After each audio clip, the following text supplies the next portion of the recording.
You're like, All right, welcome to the latest episode of Before Floor, the last preseason game for the Miami Heat, only the second preseason game. They're playing the Toronto Raptors in Tampa after losing to New Orleans in the first preseason game at home. Of course, the season opens against Orlando on the 23rd, and then they play against the New Orleans Pelicans at home on the 25th. Okay, here's who we have today for Before Floor. A little bit of a different crew, but you know some of these faces. They've been on with us before. Of course, Alejandro Villegas, our producer. David Fernandez to the, left, right, whatever of me. Apologize for not combing my hair. It's been a rough day. Under me, Brady Hawk with the We Got Shooters shirt. I've got the Bucket Brothers shirt. We'll see how long that this applies. I don't know if we're going to put Harden on this one. By the way, we have a Harden shirt ready to go, Southbeard shirt. It may never see the light of day. We'll see. And then Jonathan Ramlikan under me. Of course, he's not wearing one of our Hey, shirts. shout out to Will Manso. You know what I mean? He lost his mom today. Shout out to him. He's a Giants fan as well. So rest in peace. That is true for sure. I sent some messages to Will today, and obviously he's in our thoughts. He's been a big supporter of ours as well. All right, so let's get right to it. The Heat are playing Toronto tonight, sort of the last tune-up, although it doesn't sound like they're taking it all that seriously. No Jimmy Butler tonight. It appears Goran Dragic could play. No Avery Bradley. No Kendrick Nunn. Before we get to some of this, it's been told to me by two people that Kendrick Nunn not playing today, although he's listed with a strained groin, may have something to do with possible transactions. So I'll just leave that out there. I mean, who plays a lot, who doesn't play a lot tonight, could be based on that. Let me update you on the latest we know about the Harden situation. The Heat are still engaged in talks. Daryl Morey is still lying about not offering Ben Simmons up in various places, and the situation is still fluid. That's the latest that we know. We've been reporting pretty much that Kelly Olynyk could be a part of this trade as salary filler. I'll be interested to see if he plays tonight because he didn't play in the first preseason game, so that's a guy to watch. If he doesn't play again, there's another kind of red flag there. You don't want to get somebody hurt right before a trade, right? So you've got to be careful with it. Let's get to you here, Brady. What are you looking for tonight? I saw some of your tweets, but tell the people here. Yeah, well, one, I think is, the young guys. Obviously, Spo just mentioned it. They're going to look to utilize the young guys as much as possible. And that just doesn't mean KZ and Precious, even though that's the ones that people are waiting for the most. It also includes the two guys that are trying to compete for that last two-way, Max Struss and BJ Johnson. So I expect Johnson to get a lot more minutes than he did in the first game.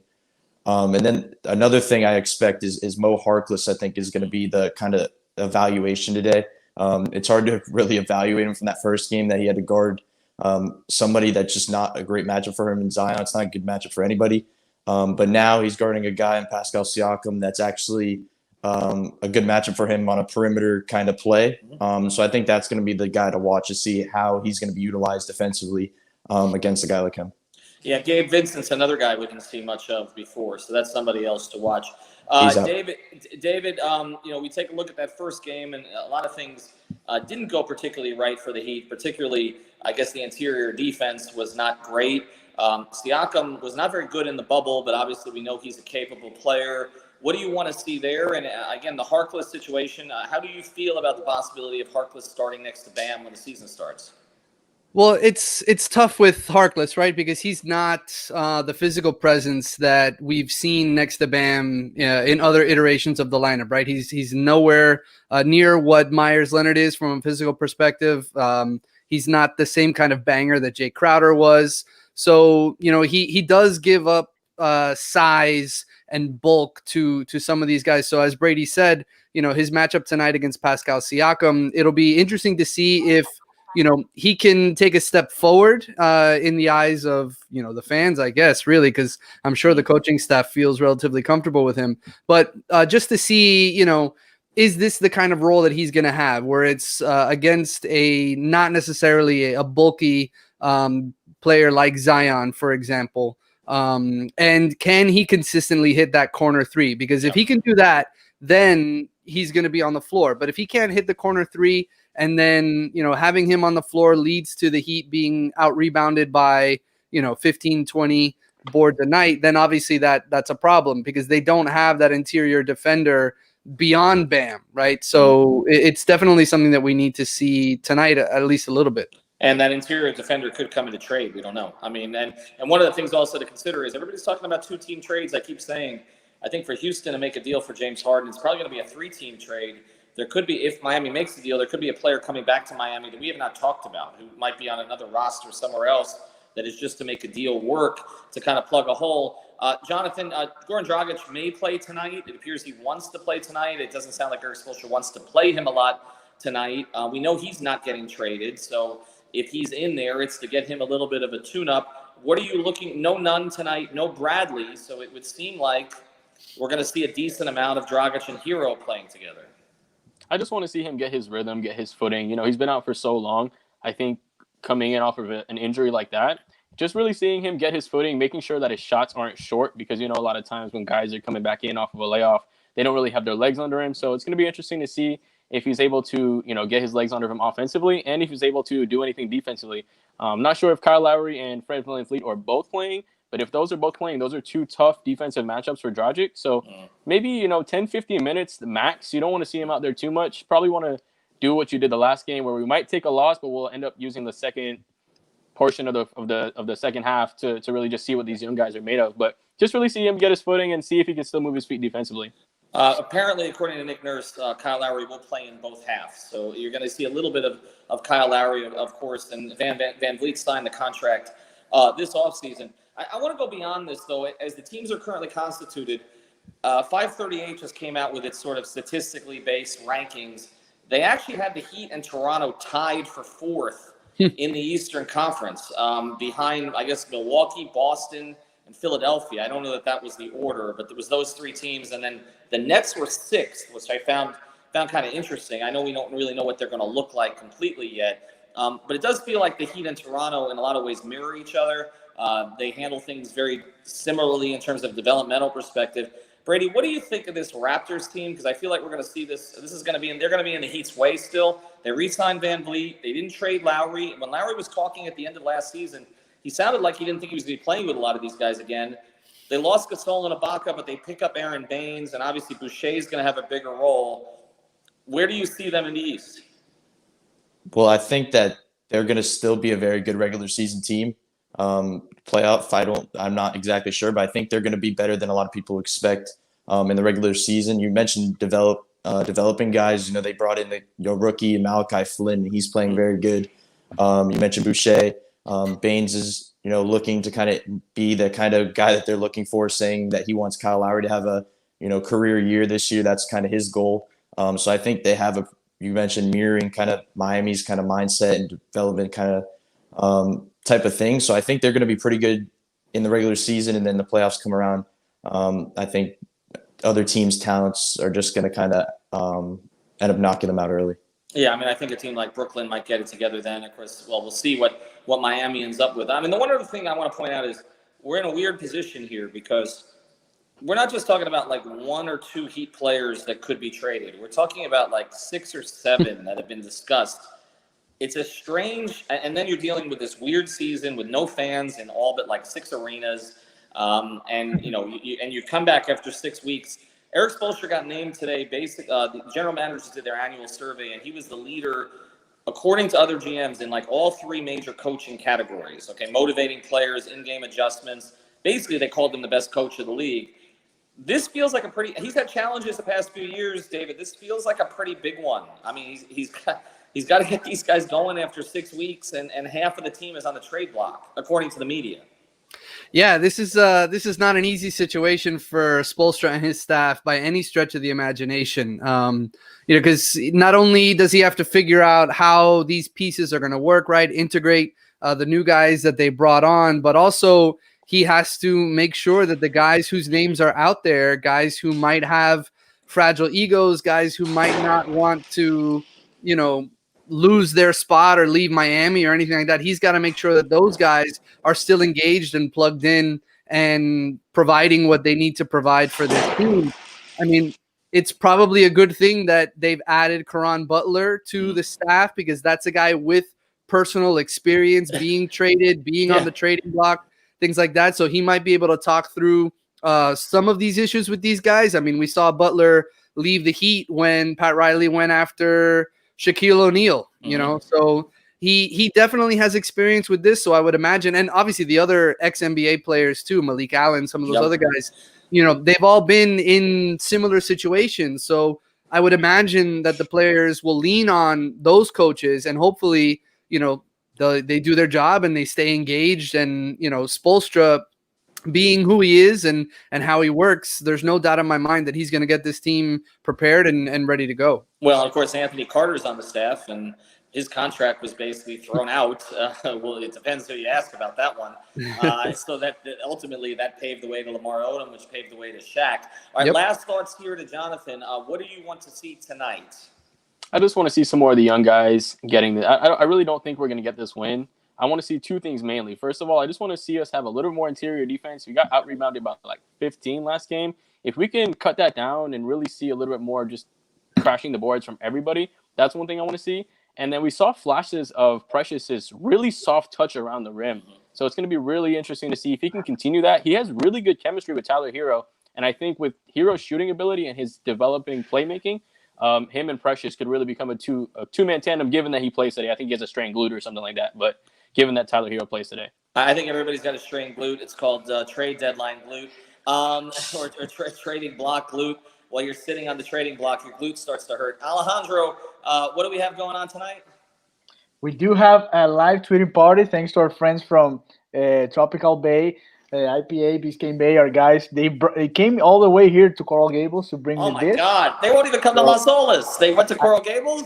Yeah, she was like, "Oh, nice. I'll go over there." Yeah, thank you. So I have here for next one. I promised David, because David was here with me when all this happened. So I promised David I'm gonna bring him some. So this. I'm not too far from Coral Gables. I'm in West Miami. I'm down the street, man. I'll tell Megan from Biscayne Bay to go over there and give you a couple beers. Well, let Megan know, because it was Apple before and now it's Megan. So Apple was making it to Las Olas. I got to tell Megan the same thing. Tropical Bay IPA, of course, the Marlins Lager. Check that out, and all of the other beers from Biscayne Bay Brew. We always add this disclaimer: Brady's not drinking them, but Brady will be writing a story later tonight. I will probably be back on the post game, probably with these terrible acoustics, and maybe with my hair combed. So again, Alejandro Villegas, David Fernandez, Jonathan Ramlakan, Brady Hawk. No podcast tonight, but we did put up the podcast that Royal Shepherd and I did with Tony Fiorentino today. Put it up at about 1 o'clock. It's great. I got Tony basically to say that somebody in Heat history was a better shooter than Glenn Rice. So he's tight with Glenn. I don't think he's going to be able to talk to Glenn again. But also I had him rank Wade's 2006 versus LeBron's 2000, in Boston versus Jimmy Butler in the finals. So it's good stuff. Make sure you check that out. Check out Jonathan's work on MMA and boxing. And, of course, David's work on baseball, along with Alejandro and Brady's work on the site. See you after the game. See you. We're going to read some of the comments here. Our friend Rene Herrera saying, "Oh, nice beers tonight." Yes, we do have some beer for you guys. So we're gonna take this picture here. Oh, look at that, Rene. Thank you for your comment. We do have beer tonight, so let's do this real quick. And 1, 2, 3. So thank you guys for joining us for our pregame show. Thank you, Rene, for your messages. Doris, thank you as well. What do you think about James Harden trade, and is it going to happen? I don't know, but look, Jonathan, stay here. Jonathan, you think Harden's gonna end up coming to Miami? I do think so. You know what I mean? I really do think so, because I think, Ethan said Daryl Morey's lying through his teeth. So if he's not really willing to give us Simmons, that's really the factor, is how much is Daryl Morey willing to give up? Because right now Simmons is a better player than Hero. But I think Miami can put together a really good package. If you can put in Hero, you can put in Nunn. You have somebody coming off the bench like Nunn who can give you 15. And for Houston, it's all about what's the direction that you want to go. Right now, you just traded for John Wall. If you have Simmons and Wall, you have two non-shooting point guards. Right. And then you have, you got Christian Wood, you got Boogie, you got some other pieces there. But that's a team that's just set up to be in no man's land for the next 5 years. They're not going to make Western Conference Finals with LeBron and AD there, or the Clippers there, or the ascending Denver Nuggets. So I don't think it's smart to go after Ben Simmons unless you're going to completely reroute that whole roster and start over with it. But if you're going for somebody like Hero and you're getting Nunn, you're getting KZ, or if you're getting even Precious, you're going to have a good young core. You're going to have a bunch of picks coming in, because we got to give up, 3 picks and then 2 pick swaps? That's what we have to do. And you forgot about Golden State too. They're coming back. They don't have the full team, but they're still a very good team there in the West. So let's keep reading some of the comments. And since we have Jonathan here, we'll shoot him with all these questions, who do you feel can step up as an offensive creator on this team with Jimmy and Goran set for at least some level of load management? And aside from Bam and Hero, well, you took away two options there with Bam and Hero. So besides Bam and Hero, who else can take charge of the offense? I think it's got to be Duncan Robinson. You know what I mean? His dribble handoffs with Bam, even though he's not the one with the ball in his hands, he's the Right. one whose defenses are paying most attention to. So if he can continue to work those dribble handoffs, get between 5 and 8 threes a game, that's all you need to keep defenses stuck on him. And once defenses get stuck on him, that just opens up everything else. And then I know we said minus Bam, but Bam hit those shots in the last game, those mid-range shots that were so beautiful. And I really want to see if Bam can become like what Kevin Garnett became later in his career, developing that jump shot, something like that. So I think Duncan probably, not really having the ball in his hands, but Duncan is going to be the guy that's most important to this offense outside of those four guys. So yes, also besides those guys, a different version from Bam Adebayo. We have a friend from Canada. Thank you for joining us. I don't know if you're a Raptors fan, but this season the Raptors are from Florida. They're not from Canada. Everybody's so in Florida. So Gibby says Hero is untouchable, and he should be. Yeah. What's the best margin trade if Beal and Harden are off the table? I think a sleeper should be what's that dude's name on Chicago? Zach LaVine. Dude is a monster. He's underrated. He's a bucket. And I think if you put him next to Bam and you put him next to Jimmy, all they need is somebody that can score for 3 quarters. Jimmy's going to get you in the 4th, and Bam is going to really do everything else as far as screening, defense, passing. So if you can get somebody like Zach LaVine who can just put buckets on the board for us, that's, I think, the 3rd best guy behind Beal and Harden. Look at this question. This is a good one. Hero or Duncan? Who would you trade if it comes to it? Okay, Harden is ready. You just have to pick one. Hero or Duncan? Who goes? Who's the better player? Hero's the better player, but I think Duncan's Yes. the better fit. I think Duncan's the better fit off of James Harden. If we're trading for James Harden, I'd rather have Duncan next to him just because Hero is great, but he doesn't draw as much defense as Duncan would because he's a pure 3-point shooter. Hero's good. He'll take you off the dribble. He's good at passing. He does a lot of things, but a lot of things that Harden can do as well. So it kind of takes away a little from Harden. Yeah. I think Duncan is the better fit because you can have him. Dude, if Harden had a really good spaced out team and then a Bam Adebayo at the center instead of PJ Tucker, that guy's winning a championship. And if you could have, I was talking to my boy, if you could have Goran, Harden, Duncan, Jimmy, and Bam as your closing lineup, I don't think there's a closing lineup in the NBA that's better than that. Doesn't Hero has like a higher ceiling though than Duncan? Yes, 100% he has a higher ceiling. Like I said, he's the better player, but if you're going to bring Harden here and he's going to take a lot of the shots, I mean, dude averages 35 points a game. So, I mean, he's going to stunt Tyler Hero's development a little bit if he were to come here, and Hero was to be here as well. Yeah. But either or, man, if I just want to keep one of those guys. We talked about it in the last pregame show. Who would we rather keep? Just one of those guys would be perfect to keep just to have a really good, reliable shooter next to James Harden. Okay, so we have Jack saying Hero. Gibby says Duncan. Jack says because Duncan would work great with Harden, what you just said. Our friend Geller says we need a fresh defender. The Tampa Bay, we do have Precious. We do have Precious, but I don't know how many minutes he will play. We'll see. Right. Last year we didn't know with Hero, right? We were like, exactly. He's probably we don't not know with Hero, Duncan, or none. Like none of these guys came in that we knew were going to get minutes. Yeah. And ended up starting. They were starting from the beginning, yes. The Tampa Bay Raptors, so yes, they're from Florida this season. At what point does no ceiling develop post moves? That's Bam Adebayo for all of you that don't know. It's not the focal point of the Heat offense, but you would like to have that tool in your bag, especially when the playoffs come, right? Because when you have such a long series, like you have to adapt all the time and you have to show different things and to different setups and all that, and it becomes a different game than just facing a team every other month, right? Yeah, definitely. I think for him, I would love a development of a post game, but I think a jumper should come first. You know what I mean? He's already good around the rim. You know, the only time that he struggles around the rim are against really big physical centers. You know, like a Dwight Howard, but he's shown time and time again that he's able to get close and finish around the rim, even without much of a post game per se. Yeah. I would prefer to see him get that jump shot going first, because if he can get defenses to really close in on him, then his passing, which he's already so good at, is going to develop even further and make him really have no ceiling. Right. So thank you, Jonathan, for staying with us. We always like to stay and read some of the comments, read some of the questions, and interact a little bit with you guys. Remember, check your Biscayne Bay Tropical IPA. Check it out. Go to the website. Go to their Twitter account. We'll send you some, Jonathan. I'm 4 hours away, but if you can mail me some. You're 4 hours away. Don't worry. We'll get it there. I love Where it, are bro. you? Orlando, Tampa? Yeah, I'm like 30 minutes from Orlando. So you're very close to the game. Okay, good. Good. All right, we'll find a way to send you some beer, and hopefully you can enjoy it with us. So thank you guys for joining us. We have a couple of more messages before we leave. We taking it tonight. Sorry, hit with North.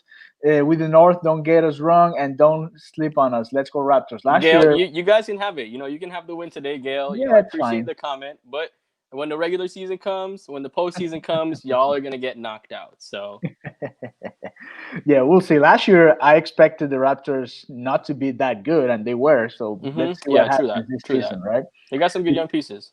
Yeah, they do. So good answer. You're right. Thank you, Show Business. Thank you very much to all of you that joined us today for our pregame show. Make sure you check our YouTube channel. We have a lot of new content there, and we will be also right after the game with our post-game show. We're going to be doing this throughout the season. This is something we started last year, and we got better and better doing it during the postseason and the playoffs and the NBA Finals, and now we're going to enjoy and make the most of this Miami Heat season. So thank you guys for joining us, and remember to subscribe to our channel, turn on the notifications, give it a thumbs up, leave your comments here, and thank you very much. Have a good one, Jonathan. Enjoy your Friday night. Good night, brother. Let's go Heat.